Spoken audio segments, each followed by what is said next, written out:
দেখেন আল্লাহ যদি কাউরে হায়াত দেয়, কারো ক্ষমতা নাই মারার। এই এই এই ঘর মুছার এটা না একদম ফালতু। এই গাছগুলা দেখেন মরে গেছে, কিন্তু এইটার থেকে আবার গাছ হইতেছে। আমি মরা গাছগুলা কাইটা ফেলাই।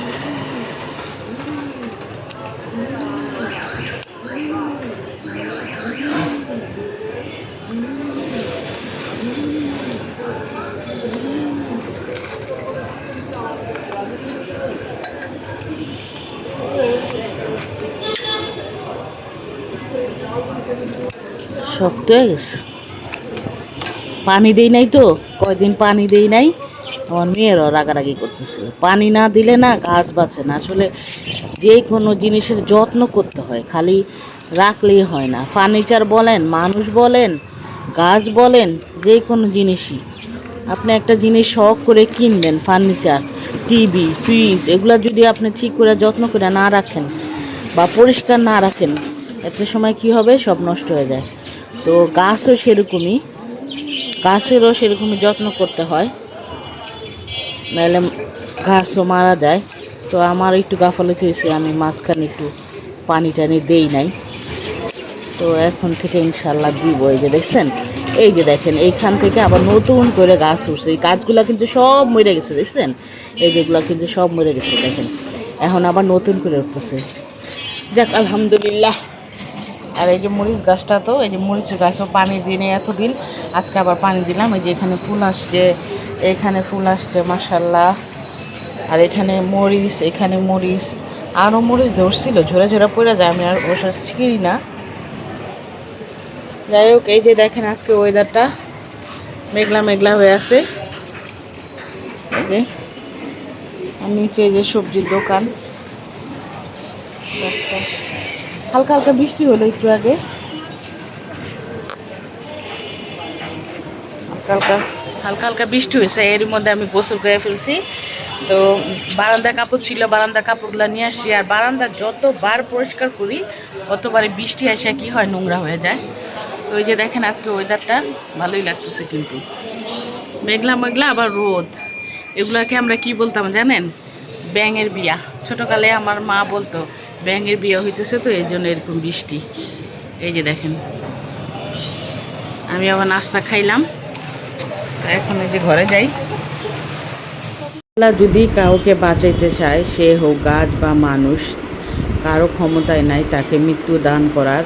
আর আল্লাহ যদি কেউকে মৃত্যু দিতে চায়, কারো ক্ষমতা নাই সেই মৃত্যু আটকানের।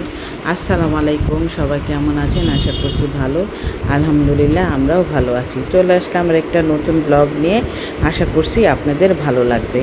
সকালবেলা নিধির বাবা আমি দুজন মিলে নাস্তা খাইলাম। তো এখন আবার নিধির বাবা তাড়াহুড়া করে চলে গেল, ওর একটা ফোন আসছে, তো একটু বাইরে চলে গেল। তো এরই মধ্যে ভাবলাম যে আমি ঘরগুলা ভালো করে পরিষ্কার করে নেই, যেহেতু দুপুরে রান্না বান্না নাই।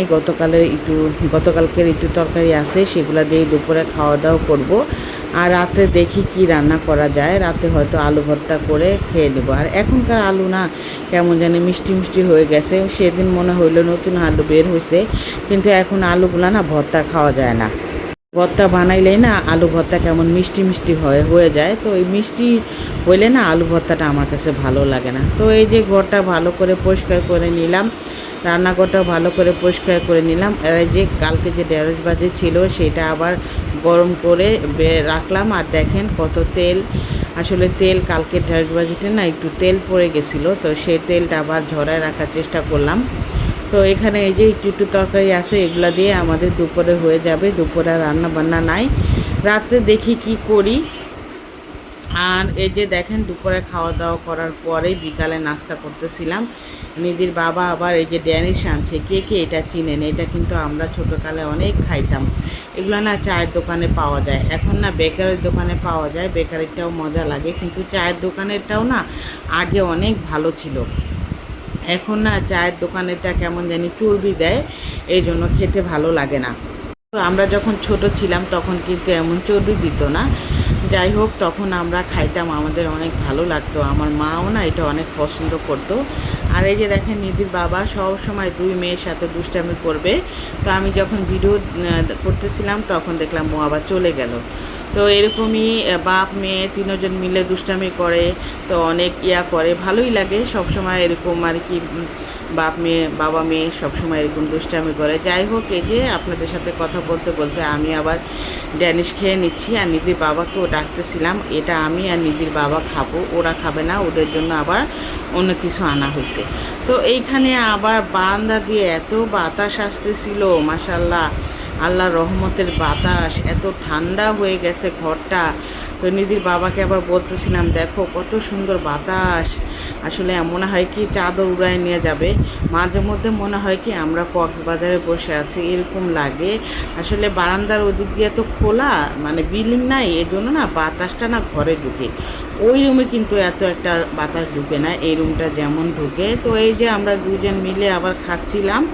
তো নিধির বাবার সাথে আবার কথা বলতেছিলাম যে তুমি এখন কোথায় যাবা। ও আবার বললো একটু বাইরে যাব কাজে, দেখি। তো এই যে আমরা তো খাওয়া দাওয়া করলাম, এখন আবার রাত্রে রান্না করে চলে আসলাম, কারণ রাত্রে আবার কি খাবো। এখন একটু চা বানাচ্ছি, মানে কফি বানাচ্ছি। আমি একটু ব্ল্যাক কফি খাবো আর নেহাকে একটু কফি বানিয়ে দেবো। নেহা না অনেক কফি পছন্দ করে। তো এই যে মামা কিন্তু কফি আনছে অনেক, তো এগুলো আমরাই খেয়ে খেয়ে শেষ করছি, এখনও শেষ পর্যায়ে। তো কফি কিন্তু খেতে ভালোই লাগে, তাই না? তো নেহা তো অনেক কফি পছন্দ করে, তো নেহাকে আমি মাঝে মধ্যে এভাবে বানিয়ে দেওয়ার চেষ্টা করি। আর যখন নেহার পরীক্ষা হইতো তখন নেহার বাবা নেহাকে কিনে দিত। আর এই যে দেখেন আলু কিনে নিয়ে আসছে, এই আলুগুলা ভাবলাম যে ভর্তা বানাই, রাতে আবার কি খাবো। নেহাকে জিজ্ঞেস করলাম, নেহা আবার বললো যে আম্মু আলু ভর্তা বানাও। নিধি আবার বললো আলু ভর্তা বানাও। তো নিধিও আলু ভর্তাটা অনেক পছন্দ করে, নেহাও পছন্দ করে, কিন্তু নেহা একটু ঝাল কম দিয়া বানায় দেই। আর আমি ভাবছি যে রাত্রেবেলা খাবো না, কারণ দুপুরবেলা ভাত খেয়েছি একটু দেরি করে, আবার সন্ধ্যার সময় দেখলে তো নাস্তা খাইলাম, এই জন্য ভাবলাম যে রাত্রে কিছু খাবো না। তো এখানে আবার আলুগুলা টুকরা টুকরা করে কেটে দিচ্ছিলাম সিদ্ধ করার জন্য। আর পাশে তো কফি হইতেছে, দুজন মিলে আর কি খাবো কফি। তো যাই হোক, আপনাদের সাথে প্রতিদিন কি করি সেটা তো শেয়ার করি। আশা করি আমার ব্লগটা আপনাদের ভালো লাগবে। যদি ভালো লাগে আমার চ্যানেলটা সাবস্ক্রাইব করবেন, লাইক করবেন, কমেন্ট করবেন, শেয়ার করবেন। আসলে আমার চ্যানেলে আপনারা ফ্যামিলি কোনো টুইস্ট পাবেন না, এই জন্য হয়তো অনেকের নাও ভালো লাগতে পারে, কিন্তু আমি যেভাবে চলি, যেভাবে থাকি, সেটাই আমি সবসময় শেয়ার করার চেষ্টা করব। কারো যদি ভালো না লাগে তারপরেও কিছু করার নেই, কারণ দেখা যায় আমি আমার ব্যক্তিগত জিনিসগুলো আমি সোশ্যাল মিডিয়ায় না আনারই চেষ্টা করি। তো আমি সবসময় যেভাবে থাকি সেগুলাই আপনাদের সাথে শেয়ার করার চেষ্টা করি। আমি সংসারে কি কি কাজ করি, কোথায় যাই, কি করব, সেটাই আসলে ব্লগে সবসময় শেয়ার করব। যাই হোক, এখানে আবার আলুটা ভালো করে ধুয়ে দিচ্ছিলাম। আলু ভর্তা করছিলাম রাত্রেবেলা, আমার কাছে একটু ভালো লাগে নাই। আলু বললাম না কেমন মিষ্টি মিষ্টি লাগে আলু ভর্তা করলে, এখন আর আগের মতো ভালো লাগে না। এর মধ্যে আবার নিধির বাবা ফোন দিল। নিধির বাবা যেখানে বসে বন্ধুরা আড্ডা মারে সেখানে নাকি চোর ধরা পড়ছে। তো আমি তো অবাক হয়ে গেলাম যে চোর কী চুরি করতে আসছে, কারেন্টের তার নাকি চুরি করে নিয়ে গেছে। দেখেন মানুষ কতটা সাহস যে কারেন্টের তার কেটে চুরি করে নিয়ে যায়, জানের কোনো নিরাপত্তা নাই, একটু ভাবে না যে কারেন্টের তার কাটার সময় হয়তো যদি কোনো সমস্যায় মারাও যেতে পারে, কিন্তু ওদের ওই চিন্তা নেই। ওরা কিভাবে মানুষেরটা মেরে খাবে, কিভাবে চুরি করবে, সেই দান্দা আছে। তারপরে আবার কে চুরি করছে জানেন? ময়লাওয়ালা। তো সেগুলো নাকি দুইজনের হাতে নাতে ধরছে নিধির বাবার বন্ধুরা, নিধির বাবাও আছে। তো ওখানে নাকি ছেলেটাকে অনেক জিজ্ঞেস করতেছিল যে কে কে আছে। তো আমি আবার বললাম যে দেখো মায়েরও না, কারণ আমার না কাউকে মারলে না খুব খারাপ লাগে। নেহা যখন একবার ছোট ছিল তখন আমার পাশের বাসায় না চোর আসছিল, তো ওই বাড়িওয়ালা না মারতেছিল। আমি আবার বলছিলাম যে ভাই মায়ের না, কারণ ছোট বাচ্চা তো, ওই চোরটা না ছোট ছিল, মনে হয় 10-12 বছর হবে। তারপরে ওই লোকটা না আমার কথায় না ছেড়ে দিছে। তো চোরকে মারতে না আমার যেই মানুষই মারলে না আমার খুব কষ্ট লাগে। তো নিধির বাবাকে আবার বললাম যে মায়েরও না। নিধির বাবা বললো যে না মারে নাই, এলাকারই বাচ্চা এগুলা, পরিচিত, জরিমানা দিয়ে ছেড়ে দিছে।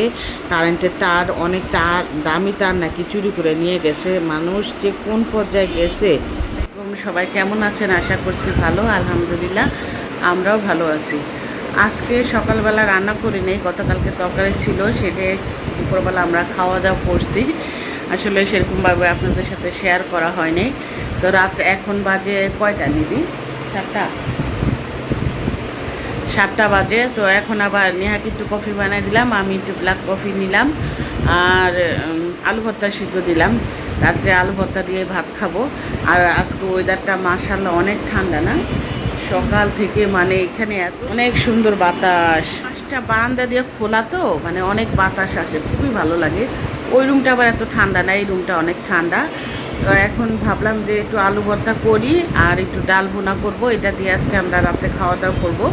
কালকে আবার দেখি কী করি। তো এরই মধ্যে নিধির বাবা বিকালে নাস্তা খেয়ে তো বাইরে চলে গেল। তো চলেন আমার সাথে। এখানে আবার বাচ্চাদের জন্য বিকালে নাস্তা বানায় দিলাম, ওদেরকে একটু অন্যরকম ট্রাই করি। সবসময় একই রকম নাস্তা খাইতে ওদের ভালো লাগে না। এখানে মিট বক্স বানিয়ে দিয়েছিলাম আমি নিজে, কারণ ওরা তো বাইরে খুব কম যায়, দেখা যায় অনেকে বাইরে যেয়ে খাওয়া দাওয়া করে, আমার মেয়েরা তো সবসময় ঘরেই থাকে। এই জন্য আমি ওদেরকে ঘরে বানায় দেওয়ার চেষ্টা করি। মাঝে মধ্যে দেখা যায় ওর বাবা কিনে দেয়, কিন্তু বেশিরভাগ আমি ঘরেই ওদের নাস্তা বানায় দেওয়ার চেষ্টা করি। তো এটা আবার মিট বক্স বানায় দিছিলাম, বাচ্চারা খেয়ে অনেক পছন্দ করছে। আর এখানে এই যে ডাল রান্না করতেছিলাম, ভুনা ডাল খাইতে মন চাইছে নিহার আর নিধির। আলু ভর্তা খালি খাবে না, তো এখানে আবার মুসুরির ডাল ছিল না, নিধির বাবা তো বাইরে, তো মুগের ডাল ছিল, সেটা দিয়েই ভাবলাম যে ভুনা ডাল রান্না করে দেই। আমি এই জীবনে ফার্স্ট মুগের ডাল দিয়ে ভুনা ডাল রান্না করছি, বিশ্বাস করবেন না, এত মজা লাগছে, খুবই মজা লাগছে। আসলে বোঝাই যায়নি যে এটা মুগের ডাল দিয়ে রান্না করছি। তো এখানে আবার পেঁয়াজ আর রসুনটা ভালো করে ব্রাউন কালার হলে আমি ডালটা ছেড়ে দিলাম। তো এইভাবেই আমি আসলে ভুনা ডালটা রান্না করি। তো এখানে যদি একটু আচার দেওয়া যেত না আরও ভালো লাগতো। তো যাই হোক, এখানে এই যে ভুনা ডালটা করে ফেললাম। এখন আলু ভর্তা করব, আমরা সবাই মিলে রাতে খাওয়া দাওয়া করব।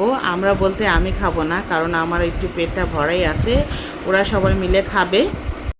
পরীক্ষা না থাকলে ভালোই লাগে, আসলে পরীক্ষা থাকলে সকালবেলা প্রতিদিন তাড়াতাড়ি করে ঘুম থেকে উঠে রান্না টান্না করে বের হয়ে যাইতে হয়, তারপরে দেখা যায় আস্তে আস্তে 2:30 বাজে, তখন আর কোনো কাজ করতে ভালো লাগে না। আর এই যে 2 দিন পরীক্ষা ছিল না, মনে হয় শান্তিই লাগছে। তো ভাবছি যে হয়তো গ্রীষ্মের বন্ধ দিবে, জানি না গ্রীষ্মের বন্ধ দেয় কি না। তো নিধিকে আবার জিজ্ঞেস করলাম, নিধি বললো যে না, এখন এই ব্যাপারে কিছু বলে নাই। তো যাই হোক, এই যে আপনাদের সাথে কথা বলতে বলতে আমার এই যে ডাল ভুনাটা হয়ে গেছে। তো এখন আবার আলু ভর্তাটা করব। ভালো লাগে না স্কুলে, কারণ আমাদের পুরানো যে গার্জেনগুলো ছিল সেগুলো একটাও নাই, আর নিধির যে গার্জেনগুলো আছে সেগুলোর সাথে আমি তেমনভাবে কোনো পরিচিত নাই, এর জন্য আরও বেশি ভালো লাগে না।